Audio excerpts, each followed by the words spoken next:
Continuing our discussion of catalytic hydrogenation, let's examine the reactivity of alkynes. We just talked about alkenes, but of course alkynes have a triple bond, and so the reactivity is a little different. And there are some important things that we can do by reducing an alkyne. So at first, let's just see what would happen if we apply an alkyne under the same conditions that we would to reduce an alkene. So in this case, we are going to use excess hydrogen and let's choose to use a nickel catalyst and some methanol as solvent. Now, we may wish to form the alkene, but that's just an intermediate along the way towards the full reduction down to the hexane in this case. Yes, hexane.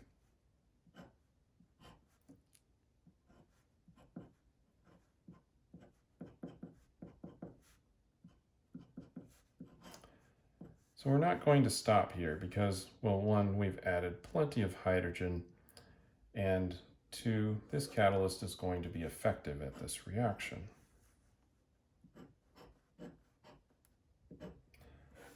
So what could we do to stop the reaction at the alkene?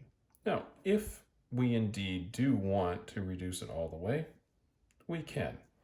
But if we would like to stop at the alkene, there is something that we can do. First, we must choose not to put in an excess amount of hydrogen. We're going to put in one equivalent of hydrogen. That can limit its reactivity, but we need to do something else besides that, because if we just put in one equivalent, then we'll have some that doesn't react, we'll have some that makes the alkene, and then we'll have some that goes all the way to the alkane. And we don't want a mixture, we want one product. So what we are going to do is poison the catalyst.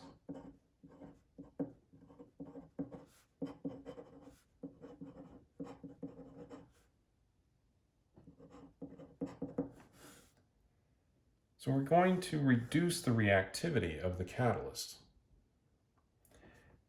By reducing the reactivity of the catalyst, we can stop the reaction halfway and end up with an alkene. It's a nice option to have. Now, the typical catalyst for this is called Lindlar's catalyst.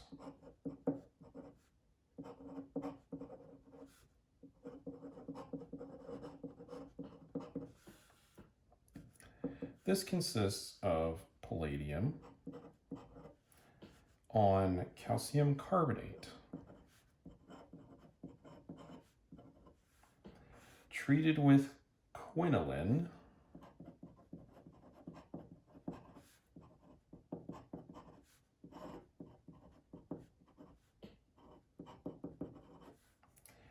and a lead salt.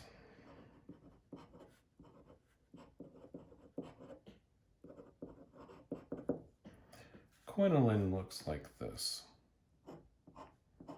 It is a heterocyclic aromatic compound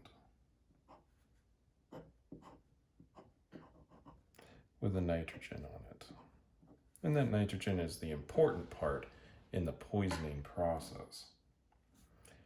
Now, it's also possible to poison your catalyst using barium sulfate instead of calcium carbonate. So if you would prefer to use that, you can. So I'll just write barium sulfate right below here rather than rewriting all of this. And that would be a variation on Lindlar's catalyst.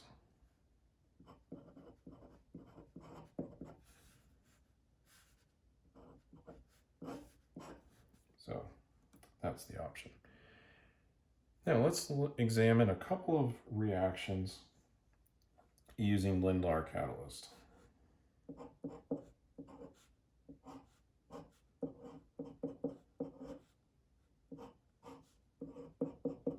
So here we have a triple bond, and we have placed some additional groups on there just so we can see something interesting about this.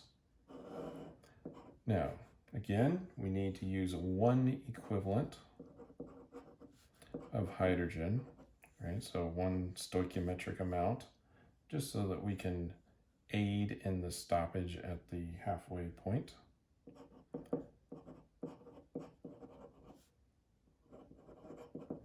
And you can just simply write Lindlar's catalyst rather than writing all of this out. It's just nice to know what it consists of.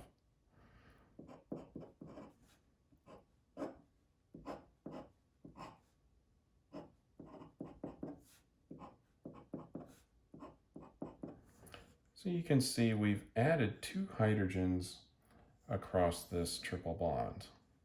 And you may also notice that this has been done in syn addition.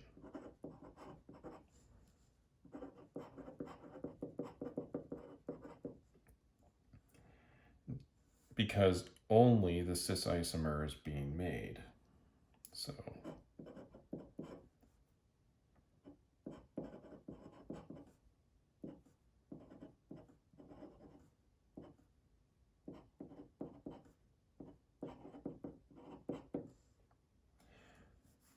makes that one.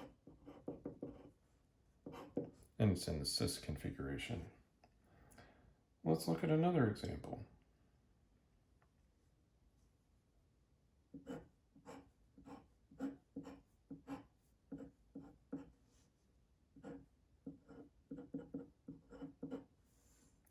So here we have a triple bond. We have one equivalent, H2.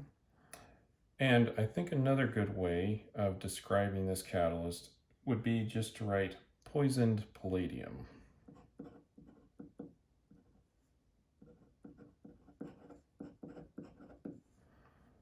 That will communicate the same thing.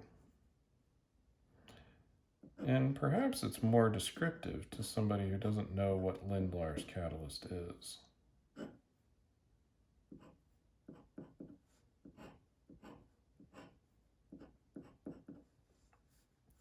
Again, we are seeing syn addition and only the cis isomer being made.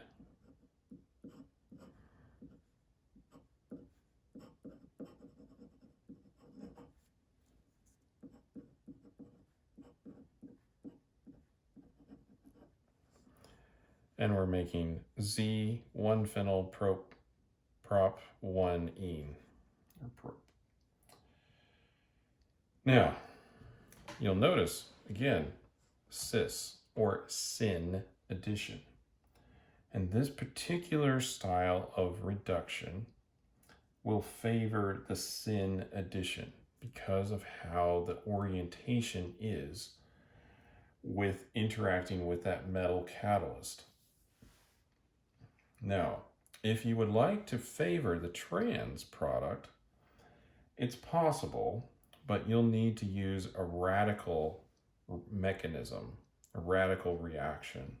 And we'll probably look at that much later on. But for now, you can see the utility in this, where several of these other reactions that we had, such as the Wittig reaction, did not allow us to select for a cis or a trans isomer. It produced both. That can still be useful, but it is even better if we're able to control whether we make a cis or trans isomer. In this case, we can guarantee that we're getting the majority of the reaction to produce the cis isomer. And so you can see the utility of this reaction.